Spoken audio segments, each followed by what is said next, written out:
पे काम कर रहे हैं एजुकेशन और सभी की, लेकिन उनके अलग अलग पेज होने पे, अलग अलग डायरेक्शन होने पे सरकारें हमने फेस की होंगी या कोई दूसरा या कंट्री के लिए कभी भी तरक्की नहीं हो सकती जब उसका को देखें। जिन मुल्कों ने तरक्की की उनके लिए चाहते हैं कि ये इस पे हम काम करें, हमारे बच्चे जो एजुकेशन लाए जाए।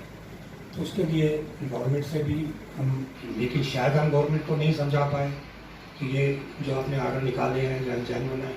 इसके हवाले से बताइए, यहाँ पर भी आपकी मीटिंग भी हुई, कम इलेक्शन हुआ, तो इसके हवाले से पहले बताइए सर। जी, जैसे आपने सुना, ये हमारी अनएडेड जेके प्राइवेट स्कूल कोऑर्डिनेशन कमेटी जो एसोसिएशन है, ये इसका नाम है, और इसमें 482 मेंबर हैं हमारे, जिसमें बड़े स्कूल भी हैं और छोटे स्कूल भी हैं, बजट स्कूल भी हैं। मेरी एक टर्म ख़त्म हो चुकी थी। मैं तो चाहता था अब कोई और प्रेसिडेंट हमारे पास आए, क्योंकि मैं ख़ुद बिलीव करता हूँ कि भाई एक टर्म के बाद दूसरे लोग आने चाहिए। लेकिन अभी आपने, मेरे जो हमारे साथी थे, उन्होंने मुझे मेरे पे एतमाद किया और बोला नहीं जी, इस वक्त जो हालात हैं स्कूल में, इसलिए आप आएँ और हमारे रहबरी करें। अनअपोज्ड था ये इलेक्शन? जी, अब कोई और खड़ा नहीं हुआ, तो इट वाज अनअपोज्ड। सर, बहुत सारी एक्सपेक्टेशंस हैं स्कूल आपके साथ जुड़े हैं, बहुत सारी एक्सपेक्टेशंस हैं, तो क्या हम मान के चलें कि पिछले साल की बात करें तो कोविड-19 की नज़र हो गया था और अब माहौल जो है साजगार हो रहा है, तो क्या हम मान के चलें कि आने वाले दिनों में इनकी जो मुश्किलात हैं वो दूर हो सकती हैं? देखिए जी, कोई भी मुल्क और कोई भी स्टेट तब तक तरक्की नहीं कर सकता जब तक उसका एजुकेशन सिस्टम बेहतर ना हो। लेकिन आप खुद मीडिया से आपको मालूम है कि कश्मीर में हम कभी भी एजुकेशन सेक्टर हमारा वो बुलंदियाँ हासिल नहीं कर पाया जहाँ पे उसको होना चाहिए था, और जो रही सही कसर थी वो कोविड ने पूरी की। मैं एज ए प्रेसिडेंट, मेरी जो कोशिश होगी सबसे ज़्यादा वो ये होगी कि मैं गवर्नमेंट, हमारे जो स्कूल हैं और हमारे जो पेरेंट्स हैं, उनको एक पेज पे लाया जाए, क्योंकि हमारे, अगर हम एक ही चीज़ के लिए काम कर रहे हैं, बच्चों की एजुकेशन के लिए, तो हम तीनों को एक पेज पे होना चाहिए। तो ये मेरी सबसे पहली कोशिश होगी। दूसरा, आपने देखा कि हमारे बहुत सारे स्कूल जो बजट स्कूल हैं, छोटे स्कूल हैं, उनके लिए आज हालात इतने मुश्किल हो गए हैं कि उनके लिए स्कूल चलाना मुश्किल है।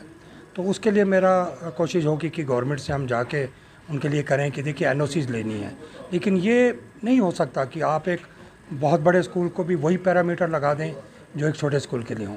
तो ये हमें गवर्नमेंट के साथ जाके बात करनी पड़ेगी कि आप इसको अलग अलग चीज़ें, जैसे मैं आपको फॉर एग्ज़ाम्पल दूंगा कि एक म्यूनसिपलिटी टैक्स है, तो ये कहाँ का इंसाफ है कि एक 5 स्टार स्कूल भी 30,000 देगा और एक छोटा स्कूल भी देगा।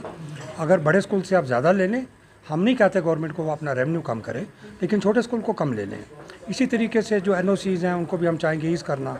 रजिस्ट्रेशन का मसला है हमारा, उसमें बहुत प्रॉब्लम्स हैं, और कुछ गवर्नमेंट की तरफ से पिछले 1 साल में कुछ पास किए गए हैं रूल्स, जो अमेंडमेंट हुई है हमारे एक्ट को, जो था हमारा एजुकेशन एक्ट 2002 का, वो इतनी ज़्यादा हार्श हैं कि उसमें कोई भी स्कूल चलना बहुत मुश्किल है। तो उसके लिए भी हमारी वो हाला कोर्ट में चैलेंज हुआ है, लेकिन मैं चाहूँगा कि हम गवर्नमेंट से मिलके एक रास्ता निकालें ताकि स्कूल भी चलें और अच्छे तरीके से। नहीं, देखिए, जो नई पॉलिसी आई है ना, जो वो तो अच्छी है, वो उस पॉलिसी को हम बुरा नहीं कह सकते, लेकिन उसमें उन्होंने कहा है कि जी जो स्टेट हैं वो अपने तौर पे कुछ अमेंडमेंट कर सकते हैं।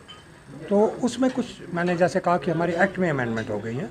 पॉलिसी जो गवर्नमेंट ला रही है, जो सेंट्रल गवर्नमेंट से new education policy, that is very good for the students, और स्कूलों के लिए भी अच्छी है, क्योंकि देखिए मेन बेहतर हमारा होता है कि स्टैंडर्ड ऊंचा किया जाए। उस तरीके से अगर हम उस पॉलिसी पे चलेंगे तो हमारे सारे स्कूल तरक्की करेंगे और कामयाब होंगे। लेकिन जो उसमें अमेंडमेंट्स, हमारे रूल्स, जो एजुकेशन एक्ट जो हमारा स्टेट का है, उसमें जो अमेंडमेंट की गई है, वो हम समझते हैं कि वो नहीं होनी चाहिए थी। वो बहुत हार्श हैं स्कूल के लिए, उस हिसाब से उनको ईज़ करवाना ज़रूरी है।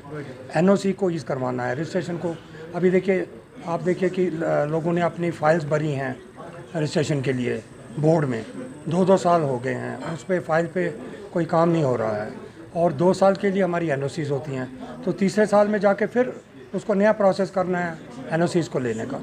तो ये हमारी कोशिश होगी कि अगर लोग, हम तो कहते हैं कि आज सिंगल विंडो का ज़माना है, तो फिर ऐसा क्यों है कि 2 साल 3 साल तक लोगों की फ़ाइल रजिस्ट्रेशन की उस पर होती नहीं है, काम नहीं होता। Thank you sir, thank you.